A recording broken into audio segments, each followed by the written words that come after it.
China is in the midst of a construction spree unparalleled in human history. Over the course of just 40 years, the Chinese will be adding a layer of infrastructure that will rival what we in the United States have built in our entire past. These are the mega projects that will lift China into the future. China wants to make its capital, Beijing, the center of the world's largest supercity by merging 3 provinces into one continuous megalopolis of 130 million people. That's 6 times the population of New York. The region is called Jing-Jin-Ji, and it'll tie together the cities in 3 provinces along the Bohai Bay Rim, using advanced communications networks, new high-speed rail and subway lines, and better highways. Reports are that Beijing's focus will be culture and technology, Tianjin will become a research base for manufacturing, and Hebei will be the new home of many of the federal bureaucracy jobs that will be relocated from the capital. The project has the full backing of President Xi Jinping to catch the area up to China's more economically prosperous regions, like what Shanghai and Nanjing have got going on in the Yangtze River Delta. Covering roughly the total land area of the US state of Kansas, Jing-Jin-Ji will be unlike anything seen before in the history of mankind. And even though it's still a work in progress, part of a long-term vision, that's not stopping people from moving into areas that are completely unready for them. The services are bad, says a salesman who commutes a total of 5 hours a day on congested roads. His 6-year-old child has more than 65 kids in his class. They live in Yanjiao, one of the many tower-filled suburbs that are sprouting up all across Jing-Jin-Ji. Yanjiao has about 750,000 residents, but just 2 very small parks and no bus terminals. Why is this the case? Because corruption is perceived as rampant at the local level in China. The central government doesn't allow cities to keep the little tax revenues they do collect, so communities like Yanjiao have no way to pay for desperately needed schools, roads, or enough buses to adequately serve their citizens. The most vital piece of infrastructure that will help fix a lot of these problems is still being built: Jing-Jin-Ji's high-speed rail network. With trains that can hit 185 miles per hour, urban areas that were previously confined by the 60 miles per hour speeds of a car or subway or train can now greatly expand. All those people filling the megacities in the north have a shortage of the single most necessary resource for life: water. To solve that problem, the Chinese will soon be moving 45 billion cubic meters of fresh water each year from the wetter south to the drier north. There will be 3 canals in the project: a 716-mile-long eastern canal that will begin at the Yangtze River and snake uphill with the help of more than 20 pumping stations to reservoirs in Tianjin. Route 2 will flow downhill from the Danjiangkou Reservoir on the Han River, 785 miles across the North China Plain to Beijing. And the third route is the Big Western Line. It's still in its planning phase, but it will divert water from the rivers flowing into the Yangtze, sending it to the Yellow River instead. The central government has rammed this project through, despite many concerns over pollution and the forced relocation of hundreds of thousands of villagers.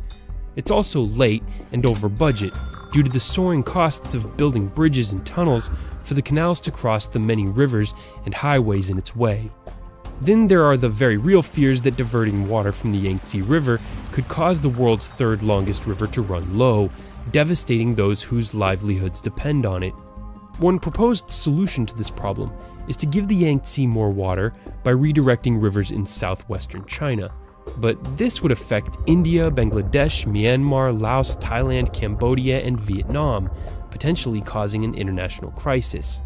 For the immediate future, though, the south to north water transfer project is a done deal. Following the example of the American West in the previous century, China has completely reshaped its environment using dams and canals, allowing for the arid north to support tens of millions more residents than it otherwise could. As the world's most populous country, it makes sense China would have the world's busiest airport. And when the Beijing-Daxing International Airport opens in 2018, it will. With a maximum capacity of 130 million passengers a year, it will be significantly busier than the world's current busiest airport. To make this work, Beijing-Daxing's main terminal will sprawl over 7.5 million square feet. Its unique starfish design was created by Zaha Hadid architects to, quote, provide an exceptional passenger experience with minimal walking and increased connectivity, end quote. The new mega airport could have as many as 9 runways, 8 for civilian use and 1 for the military, and will cover more than 6,600 acres in southern Daxing along its border with Hebei province. Construction will cost around $13 billion and will include a dedicated high-speed rail line to connect the airport to the rest of Beijing's transportation system. Beijing's existing Capital International Airport is already running well over capacity and has become the second busiest in the world, even though it just opened in 2008. So to ease congestion, it will stay open, providing the Jing-Jin-Ji supercity with 2 mega airports. But it's not just passenger congestion that makes it hard to fly in China. Some analysts say the root of the problem is that the military controls 80% of the airspace, which forces civilian aircraft to operate in narrow corridors, slowing them down. That's why flight delays are rampant throughout the country. But that's an issue China can and will fix, because it knows that while the 20th century was the century of the automobile, the 21st will be dominated by the airplane, especially once faster, more efficient aircraft are introduced, making it even easier and cheaper to get around our increasingly interconnected planet. The Chinese aren't just flying in record numbers, they're falling in love all over again with the preferred method of travel in the 20th century, as hundreds of millions of Chinese acquire middle-class status and the extra income to afford cars. This is presenting a relatively new challenge: heavy congestion on their motorways. So to tackle this problem, China has set itself apart from the rest of the world by embracing high-speed rail at a breakneck pace. Its goal, to build a system with more than 35,000 kilometers of track, is now more than half complete, making it one of the most expensive mega projects in history. The other reason behind this plan is to allow people to commute to work from much farther distances than they could if they had to drive, making high-speed rail the key to urbanization. And because China has as much high-speed rail as every other country combined, it will have more and more of the world's largest cities. In fact, of the top 10 urban areas on Earth with more than 20 million people, 3 of them are in China. And those cities are growing so fast that 2 of the 3 weren't in the top 10 last year. The explosion in high-speed rail in China is especially mind-blowing when you consider that it was first introduced there in 2007. That's less than a decade ago. Since then, daily ridership has grown from 237,000 to over 2.5 million. To accommodate all those passengers, its railway ministry has swelled and now has the same number of employees as there are civilians working for the entire United States government. China got to this point under the heavy-handed leadership of Minister of Railways Lu Zhijun, or Great Leap Lu, who pushed his patriotic workers in shifts around the clock to plan and build rail lines as fast as possible. He famously said, "To achieve a great leap, a generation must be sacrificed." Lu meant his workers, but when a poorly designed signaling system caused a dramatic crash on a viaduct high above a valley in 2011, it was clear that some of the first generation of passengers would be sacrificed as well. China's railway system has been plagued with problems, including corruption and quality concerns. Authorities have come under fire for the way they've handled the accident, especially when they buried several carriages before carrying out an investigation. But despite the 40 deaths and more than 200 injuries in the Wenzhou train collision, the attempts of the government to cover the disaster up, and Great Leap Lu's subsequent fall from grace, the high-speed rail boom in China has roared on, and the system is now considered to be among the safest modes of transportation in the entire world.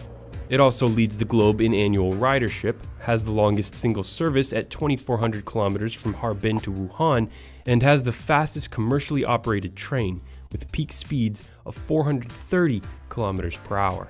Now, having successfully linked up much of its own country with high-speed rail, China aims to do the same for the rest of the world. It is building systems in Turkey, Saudi Arabia, and South America, and is bidding on projects in Russia, Brazil, Myanmar, and the United States. Now for the most dangerous project on the agenda. The world's longest underwater tunnel will connect the cities of Dalian and Yantai across the Bohai Sea, passing through 2 deadly earthquake fault zones. At 76 miles long, it will be longer than the current first and second ranked underwater tunnels combined, and at a cost of $42 billion, it will be extremely expensive. But the Chinese calculate that it will be worth it. For one, it will slash the 8-hour drive between the two cities to under 2 hours. It will also connect China's isolated northern Rust Belt with its wealthy east coast, adding an additional $3.7 billion to the economy each year. The experience could also establish the Chinese as the preeminent submarine diggers in the world, and would be a serious practice run for far more ambitious potential future mega projects like connecting China to South Korea, or even Russia to the United States across the Bering Strait. Yes, that has actually been proposed. This isn't the first underwater tunnel project for Chinese engineers either, who already gained some experience by completing the 3.8-mile long Jiaozhou Bay Tunnel in 2011. But while the Bohai Sea is roughly the same depth as the Jiaozhou Bay, the tunnel underneath it will be 20 times longer. When it comes to construction, if they're lucky, the Chinese will encounter only soft seabed, allowing them to use tunnel boring machines the whole way. But if they run into harder rock, they're going to have to use the drill and blast method embraced by the Japanese during construction of the Seikon Tunnel. Using tons of dynamite hundreds of feet underwater is dangerous business, and it resulted in the unfortunate deaths of 4 workers over the course of that project, and many accidental leaks. In 1976, the project hit its biggest crisis when 80 tons of seawater a minute began leaking in. 1.5 kilometers of tunnel flooded. It took 5 months to get back on track. The Bohai Tunnel will also have to withstand magnitude 8.0 earthquakes. In 1976, the deadliest earthquake in modern history, a 7.8, killed a record 650,000 people in Tangshan and surrounding areas. In 1969, a quake measuring 7.4 on the Richter scale shook the Bohai Bay itself. And there doesn't seem to be much the engineers can even do about that threat besides simply reinforcing the strength of the tunnel walls. Of course, they could simply not bore a long hole under a deep bay through 2 fault zones, but that doesn't really seem to be an option at this point, because officials throughout China are under enormous pressure to hit GDP economic growth targets, and there aren't many other options that could provide anywhere near as much economic benefit as the Bohai Tunnel, which should break ground sometime in 2016. By now you're seeing the trend here. The world's biggest city, the world's longest canal, biggest airport, longest high-speed rail network, and underwater tunnel. So the fact that China is building the world's largest wind farm too shouldn't surprise you. The Gansu Wind Farm project will produce 20 gigawatts of power by 2020 and will cost nearly $20 billion to build. Turbines are going up at the staggering rate of 35 per day across the 3 areas that make up the power base. In 2012, Gansu's capacity surpassed the total wind-generated electricity produced by all of the United Kingdom, and it's just the largest of 6 mega wind farms currently under construction throughout China. But China isn't embracing wind just to reduce its carbon emissions. It's doing everything it can to simply keep the lights on. Some parts of the country, with booming middle-class populations, suffer persistent electricity shortages because, just like us, people want refrigerators, dishwashers, washer and dryers, and computers in their homes. But there's only so much energy to go around. So China's State Council is pushing for an across-the-board renewable strategy to reduce its dependence on oil, coal, and gas, the finite resources of the 20th century, whose extraction and consumption are subject to constant geopolitical tensions. Since 2013, China has led the world in renewable energy production, with a total capacity of 378 installed gigawatts, coming from projects as wide-ranging as Gansu to hydroelectric power plants like the Three Gorges Dam, which spans the Yangtze River and is the world's largest power station of any kind. In just the last 10 years, China has increased its solar panel production 100-fold to become the world's leading manufacturer of that technology. With China now pumping more CO2 into the atmosphere than the number 2 and 3 emitting countries, the US and India, combined, it's vital for the future of the planet that it continues using mega projects to create a lot more megawatts of clean, green power.